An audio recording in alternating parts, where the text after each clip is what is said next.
pandemia y la crisis sanitaria a la que nos llevó el COVID-19 fortaleció como el concepto de Juan Carlos sobre la necesidad de tomar medidas en todos estos aspectos.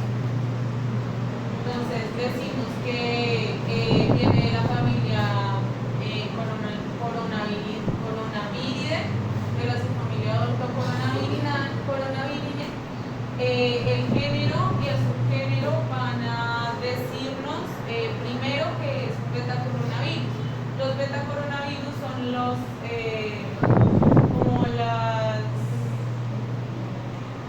tipos de coronavirus que tienen la capacidad de generar enfermedades de transmisión zoonótica, y el subgénero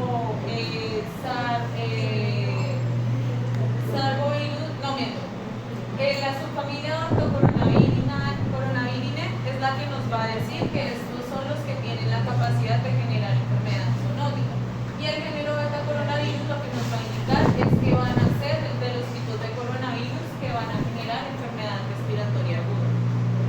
Decimos que la especie es SARS-CoV-2 y pues pertenece a los coronavirus que generan síndrome respiratorio agudo.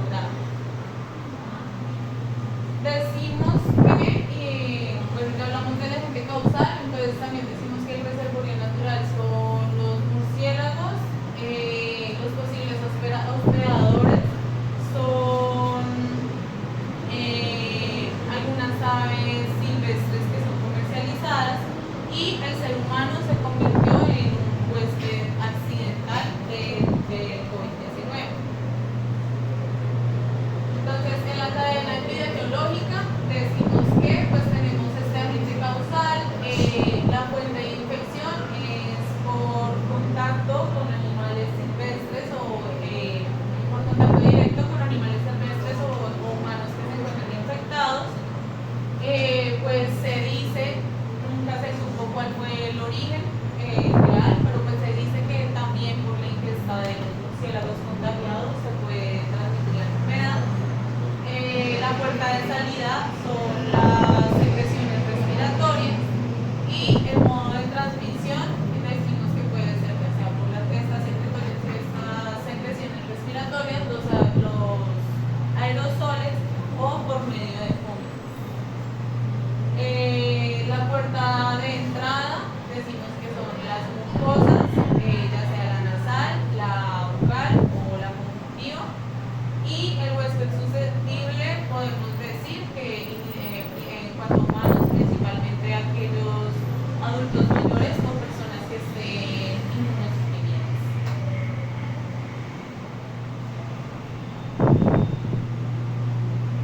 En la transmisión y diseminación, entonces decimos que pues tiene un origen zoonótico, inicia como una transmisión animal-humano. Se habla de que pues el posible origen pudo haber sido en la plaza o en el mercado de Wuhan, y pues posteriormente se volvió, ya la transmisión fue humano-humano. Por esto fue que llegamos a tener una pandemia mundial, ya que muchas personas viajaban, transmitían el virus a otras personas y se generó el caos. Pues las vías decimos que es la respiratoria, el contacto directo con los vómitos, que el virus tiene una particularidad, que es que tiene una alta capacidad de mutación o de variabilidad genética. Incluso en este momento estamos hablando de que el coronavirus por el cual se generó la pandemia era un tipo alfa, pero en este momento estamos viendo una nueva variante que es la tipo beta o la sudamericana. En cuanto a las manifestaciones clínicas, pues en los humanos hablamos de fiebre, tos seca, fatiga, hay posible pérdida de peso por falta. A pesar de que esta enfermedad principalmente tiende a generar síntomas o signos respiratorios, también se han descrito fases gastrointestinales. Decimos que en los casos graves encontramos una neumonía con insuficiencia respiratoria y un síndrome inflamatorio multisistémico, y en los animales, que es muy esporádico, podemos ver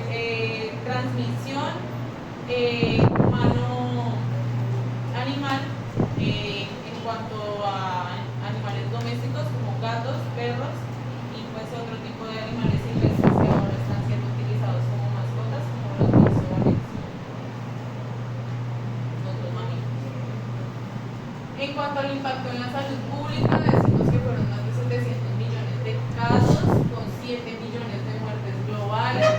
Adicionalmente, hablamos de un colapso en el sistema sanitario. No sé si recuerdan que hubo que habilitar UCIs improvisadas, por así decirlo.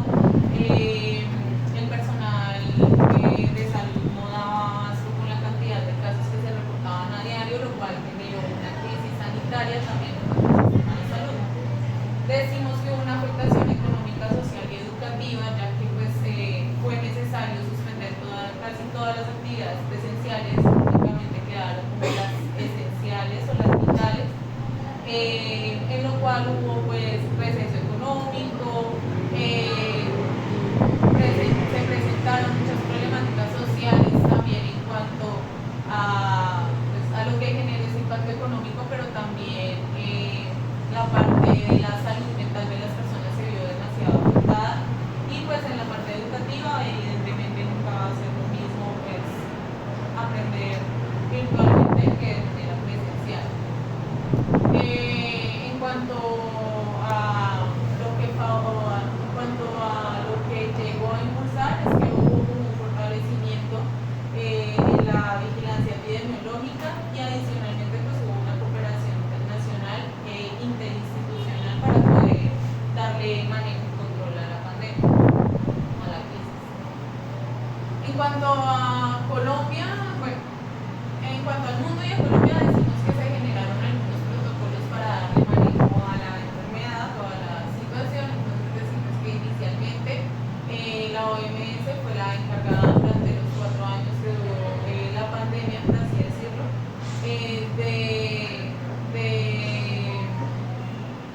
de manejar o sacar los lineamientos en cuanto a manejo clínico, bioseguridad y vigilancia. En Colombia decimos que hubo lineamientos también, si vigila, obligaba al reporte diario de los casos en este tiempo y pues los protocolos de aislamiento. Todo esto como que la autoridad encargada de esa regulación era el Ministerio de Salud y pues las medidas de autocuidado y prevención. El lavado de las manos, evitar las altas conglomeraciones, el uso de mascarilla, etc. En cuanto a la normativa, pues decimos que iniciamos con la creación de Civigila, si bien no existía aún la pandemia, pues este fue el que se encargó como del reporte de los casos. En la resolución 385 del 2020 es cuando se da ya como tal la declaración de la emergencia sanitaria, que es cuando nos mandan a cuarentena. En la resolución 844 del 2020 también hablan de las medidas sanitarias, pero ya en este caso era el distanciamiento social, los aforos, pues cuáles eran las personas que podían retomar sus actividades laborales o comerciales, todo eso. En cuanto a la resolución C66, hablamos de que se reformaron los protocolos de bioseguridad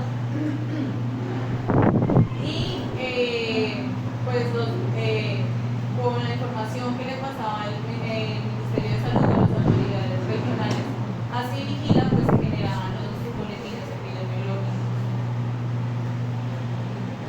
En el caso del COVID-19 decimos que el evento para el Civigila, para los boletines era el 348. Inicialmente la resolución 676 como mencionaba anteriormente, nos hablaba de una notificación obligatoria diaria. Ya para el 2024 la resolución 2624 modifica esta resolución del 2020 para una notificación semanal y ya después del 2024